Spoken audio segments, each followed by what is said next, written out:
Hello అండి, welcome back to our channel JN mom diaries. So ఇది day 3 అనమాట. మా 3 days ట్రిప్లో నాసిక్లో ముందు డే మేము స్టే ఇచ్చేసాం కదా. నెక్స్ట్ డే ఔరంగాబాద్కి అయితే ట్రైన్ ఎక్కేసాము. అన్ని మ్యాక్సిమం కూడా ఎక్కువ ట్రైన్ జర్నీసే ఉండేటట్టు చూసుకున్నాం అనమాట. మేము స్టేషన్ నుంచి మేము ఒక ఆటో అయితే మాట్లాడుకున్నాము. వాళ్ళు ఒక 1000 రూపీస్ ఛార్జ్ చేశారు. ఫస్ట్ మనకి ఇక్కడ ఇది దౌలతాబాద్ ఫోర్ట్ అనమాట. ఇది చూపిస్తామన్నారు. బట్ మనకి టైం ఎక్కువ సరిపోదు ఇది చూడటానికి. అంటే మనం వెళ్ళటానికి కూడా ఒక 2 hours అలా టైం పట్టేస్తుంది అనమాట. సో ఇది చూడటానికి టైం సరిపోదు. ఇది మనం ఇక్కడ టైం వేస్ట్ చేసామంటే మాత్రం మెయిన్ చూడాల్సిన ప్లేసెస్ మిస్ అవుతాం కదా. సో అందుకే ఇది అంత ఇంపార్టెంట్ ఏం కాదని చెప్పి ఇది స్కిప్ చేసాము. సో ఇది మనం మెయిన్ వెళ్తున్న ప్లేస్కి ఫస్ట్ ఎంట్రన్స్ అనమాట. ఇదే మనకి ఘాట్ రోడ్ అయితే స్టార్ట్ అవుతుంది. ఇది ఘాట్ రోడ్ అయినా కూడా చాలా హైట్లో ఉంది. బట్ అంత ఎక్కుతున్నంత ఫీలింగ్ కూడా మనకి రాలేదు. రోడ్ అంతా కూడా చాలా నీట్గా ఉందన్నమాట. నీట్గా ఇన్ ద సెన్స్ గుంతలు అవి లేవన్నమాట. అంటే ఘాట్ రోడ్ అనగానే మనకి గుంతలు అంటే భయపడతాం కదా. సో అలా ఏం లేదు, చాలా నీట్గా మెయింటైన్ చేస్తున్నారు. ఇది కూడా ఇవి చూసారా, చాలా హైట్ వచ్చామన్నమాట. నెక్స్ట్ ఆ కనిపిస్తున్న కొండలు కూడా దాటేసి అంత పైకెక్కామన్నమాట. ఆన్ ది వేనే తెలుగు వాళ్ళ రెస్టారెంట్ ఒకటి ఉంది. అక్కడే మేము లంచ్ కూడా కంప్లీట్ చేసేసాము. బట్ ఇది కొంచెం చూపిస్తున్నాను కదా, ఇది అన్నపూర్ణ హోటల్ అనమాట. బట్ ఇక్కడ ప్రైజెస్ మాత్రం చాలా ఎక్కువ ఉన్నాయి. చిన్న కర్డ్ రైస్ 160 రూపీస్ ఛార్జ్ చేశారు. దట్టు చాలా తక్కువ క్వాంటిటీలో. సో ఫైనల్గా మనము మన డెస్టినేషన్ అయితే రీచ్ అయిపోయాము. ఇది ఏంటా అనుకుంటున్నారా? ఆల్రెడీ మీరు థంబ్నెయిల్లో చూసే ఉంటారు కదా. నేను ఎప్పటి నుంచో అనుకుంటున్నది ఇప్పటికైందనమాట. ఇదే ఇప్పుడు మనం ఎల్లోరా కేవ్స్కి అయితే వచ్చాము. దీని గురించి ఎప్పుడు వినటమే కానీ కళ్ళారా చూసింది లేదు. ఇదే ఫస్ట్ టైం అనమాట. మా హస్బెండ్ అయితే ఎప్పుడో 2009లో ఒకసారి విజిట్ చేశారంట. బట్ అప్పటి నుంచి ఇప్పటి వరకు అయితే రాలేదు. ఇది తనకి సెకండ్ టైము, నాకైతే ఫస్ట్ టైము. ఇదే మనకి మెయిన్ ఎంట్రన్స్ అనమాట. గేట్ లోపలికి ఎంటర్ అవుతున్నాం కదా. నెక్స్ట్ మనం ఇక్కడ టికెట్ అయితే తీసుకోవాలి. టికెట్ వచ్చేసి పర్ హెడ్ 40 రూపీస్ ఛార్జ్ చేస్తున్నారు. బట్ అది చాలా తక్కువే కదా. బట్ ఇంటర్నేషనల్ వాళ్ళకి అయితే మాత్రం 600 పర్ హెడ్ ఛార్జ్ చేస్తున్నారు. ఎల్లోరా కేవ్స్ చూడాలి అనుకుంటే మనం షిరిడి వచ్చినప్పుడు ఇది కూడా కవర్ చేసేయచ్చు. షిరిడి నుంచి ఎల్లోరా కేవ్స్ 1.5 hour టైం పడుతుంది. అండ్ ఇంకొకవి ఏంటంటే ఔరంగాబాద్ నుంచి అయితే మనకి ఆల్మోస్ట్ ఒక 30 kilometers అంటే 1 hour అలా పడుతుంది అంతే. ఈ ఎల్లోరా కేవ్స్ మొత్తం కవర్ చేయడానికి మనకి ఆల్మోస్ట్ 5 to 6 hours టైం అయితే పడుతుంది. ఎవరైనా వెళ్ళాలి అనుకున్న వాళ్ళు ముందుగానే ప్లాన్ చేసుకోవాలి. బట్ నాకు తెలియదు ఇంత టైం పడుతుంది అని. మేము వచ్చేసరికి ఔరంగాబాద్లో మేము స్టేషన్ దిగేసరికి ఆల్మోస్ట్ 1 అయిపోయింది.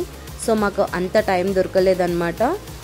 మేము ఒక 2 to 3 hours వరకు టైం స్పెండ్ చేసాము ఇక్కడే. ఈ ఎల్లోరా కేవ్స్ ప్రత్యేకత ఏంటో తెలుసా? ఇవి మొత్తం మనకి 34 caves అయితే ఉంటాయి. అవన్నీ కూడా ఒక పెద్ద కొండలోనే ఈ గుహాలయాలన్నీ చేశారనమాట. ఇవి ఆల్మోస్ట్ మనకి 6వ శతాబ్దం 7వ శతాబ్దం అని చెప్తూ ఉంటారు కదా, ఆ టైంలో ఇవి నిర్మించారంట. అంటే ఆల్మోస్ట్ ఇప్పటికీ ఒక 5000 years అయితే అయిపోయి ఉంటుంది ఇవి నిర్మించి. బట్ ఇప్పటికీ కూడా ఎక్కడా చెక్కు చెదరలేదనే చెప్పాలి. అంత బాగా మెయింటైన్ చేస్తున్నారు. ఈ ఎల్లోరా కేవ్స్ని 1983లోనే యునెస్కో వాళ్ళు వరల్డ్ హెరిటేజ్ సైట్గా అయితే గుర్తించారు. ఇవేనండి ఎల్లోరా కేవ్స్. ఇది మనకి ఫస్ట్ కనిపించేదైతే కేవ్ నెంబర్ 16 అనమాట. ఇలాంటివి మొత్తం 34 caves అయితే ఉంటాయి. బట్ మెయిన్ అట్రాక్టివ్గా ఉండేది మాత్రం ఈ కేవ్ నెంబర్ 16. ఇదే చాలా పెద్దగా ఉంటుందన్నమాట. ఈ కేవ్ని బయట నుంచి చూస్తే ఇదే కదా ఉంది అని అనుకున్నాను. బట్ లోపలికి వెళ్ళిన తర్వాత చూడాలి. ఒక్కొక్క శిల్ప సంపద అని అంటారు కదా, అలా ఉందన్నమాట. ప్రతి వాల్ మీద కూడా అన్ని శిల్పాలు చెక్కేసి ఉన్నాయి. బట్ అన్నీ కూడా మీకు యూనిక్ డిజైన్స్ అనమాట. ఒకటి మనకి రిపీట్ అవ్వదు.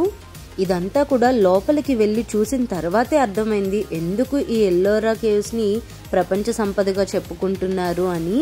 ఎల్లోరా కేవ్సే కాదు, అజంతా కేవ్స్ కూడా అలానే ఉంటాయంట. అంటే ఎల్లోరా కేవ్స్ అనేవి మాత్రం చాలా పెద్ద కేవ్స్. మొత్తం చెప్తున్నాను కదా, ఒక 34 caves వరకు ఉంటాయంట. ఈ కేవ్స్లో ఇంకా మనకి పైకి ఎక్కడానికి కూడా ఉంది. ఈ పైకి ఎక్కితేనే మనకి ఈ కేవ్ యొక్క ప్రత్యేకత కూడా ఏంటో అర్థమవుతుందన్నమాట. చూసారా, ఈ పైకి ఎక్కిన తర్వాత మనకి కనిపించేది ఇది చాలా పెద్ద శివలింగం అన్నమాట. ఈ శివలింగాన్ని దర్శించుకోవటానికి జనాలు తోసుకొని వెళ్ళారనమాట. అంటే మేము వెళ్ళింది సండే వెళ్ళాము. సో సండే అంటే ఇంకా చెప్పనక్కర్లేదు కదా, అంత జనం ఉన్నారనమాట. ఇదంతా నేను ఇప్పుడు మీకు చూపిస్తున్నది టాప్ వ్యూ. ఆ టాప్లో కూడా చాలా డిజైన్స్ ఉన్నాయి.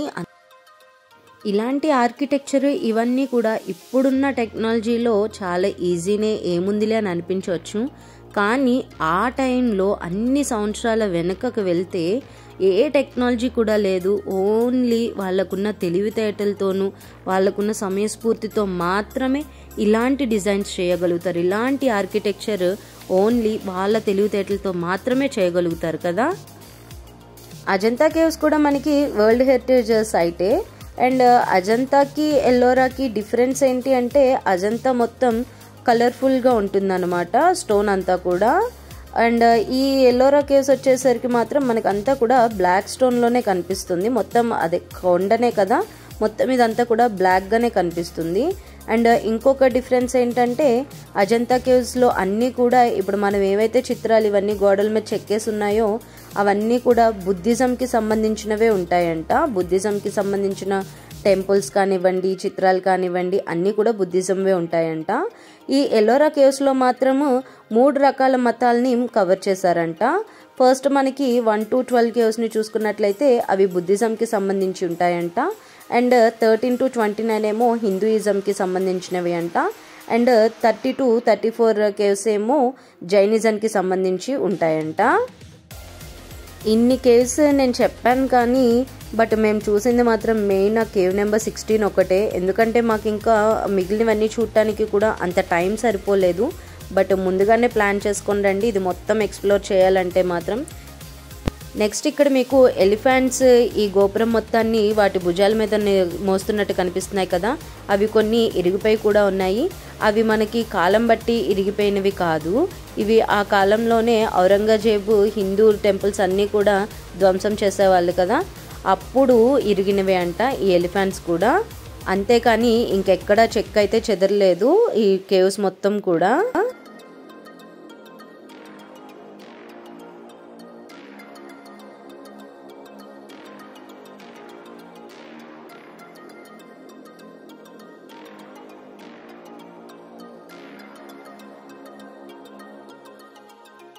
నెక్స్ట్ ఆ కేవ్స్ పైకి చూపిస్తున్నాను కదా, అది కూడా ఎక్కొచ్చు. ఆ పైనుంచి ఇంకా వ్యూ కూడా చాలా బాగుంటుంది, అన్ని కేవ్స్ కూడా కనిపిస్తాయి.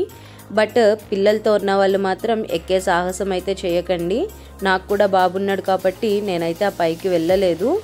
కొంచెం కేర్ఫుల్గా ఉండాలి ఈ కేవ్స్ మొత్తంలో కూడా. చిన్నపిల్లలతో వెళ్ళే వాళ్ళు అయితే మాత్రం ఆల్మోస్ట్ మాకు 2 to 3 hours అయితే ఒక్క కేవ్ని చూడటానికే పట్టింది. ఎందుకంటే మనం ఫొటోస్ దిక్కుంటూ అవన్నీ ఎక్స్ప్లోర్ చేసుకుంటూ చాలా టైం అయితే తినేసింది. నెక్స్ట్ అక్కడి నుంచే జస్ట్ ఒక 1 kilometer ఏమో ఉంటుంది అనుకుంటా. అక్కడే మనకి 12వ జ్యోతిర్లింగమైన కృష్ణేశ్వర్ కూడా మనకి పక్కనే ఉంటుంది, అది కూడా దర్శించుకొని వచ్చేయచ్చు. ఈ టెంపుల్లో కూడా ఫుల్ రష్ ఉంది. దీనికి కూడా మాకు దర్శనానికి ఆల్మోస్ట్ ఒక 2 hours టైం అయితే పట్టేసింది. చాలా లైన్స్ తిప్పుతూనే ఉన్నారనమాట. మేము వెళ్ళింది ఏంటంటే సండే వెళ్ళాము, అండ్ దట్టు ఆ రోజు పౌర్ణమి కూడా అంట, అందుకే ఇంత జనం ఉన్నారు.